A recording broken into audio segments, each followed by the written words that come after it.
G'day, folks. This is your detailed market review for the Vancouver Real Estate Board for June of 2026. It's very similar to the Fraser Valley Board. If you look at this absorption, we can go back here and see, almost double averages. You got 32, 28, 27, and then it came down in 23, 24, 2023, 2024, and 2025. And now, if you look at from January to June, it was incredibly low in January and has inched up and is inching up a bit, but pretty consistent in the last 4 months, hovering around that 10 or 11% mark. So that says that there's continued slight downward pressure on prices. Anything below 12% usually means there's downward pressure on prices. Let's take a look at sales. So these are the sales averages for residential housing in 2026 for the Vancouver Real Estate Board. So if you look at the average here of January to June and you look over this little number right here, 563. If we go January to June of last year, we look at 548.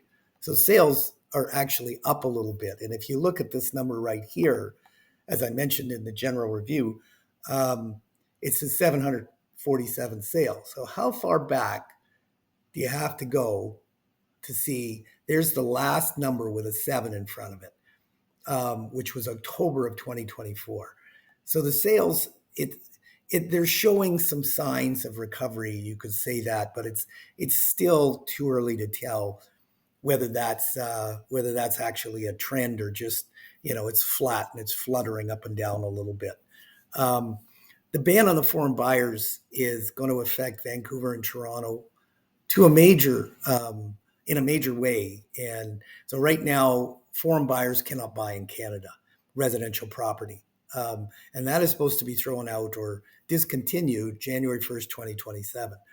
We might be seeing a little bit of the anticipation of that in investors, but it's still too early to tell. We're just talking June and July right now.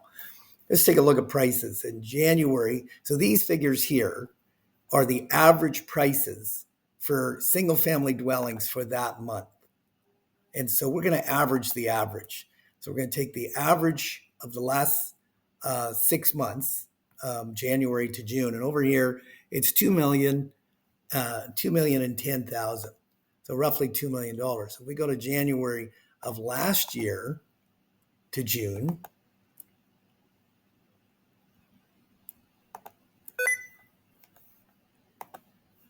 we see it's 2,119,000. So it's down, I don't know what that percentage is, but it's down like 5-8% from last year, very similar to the Fraser Valley Board.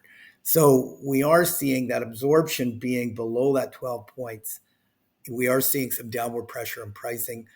I think you're going to see it just kind of hover around there until the end of the year. If the tariff war that has now restarted with Canada gets resolved and the war in Iran gets resolved, you'll probably see fuel prices start to come back down, which will give consumer confidence and people will start to jump off the fence. Right now in Vancouver, there's some incredible deals for buyers, but buyers are also, when they're putting in an offer, they're putting in the offer on the lowest priced of that particular, like the best value of the type of real estate they're looking at. And then they're putting in a lowball offer. So we're seeing a lot of that right now and probably will until the market starts its recovery. That's your review for the Vancouver Real Estate Board for June of 2026.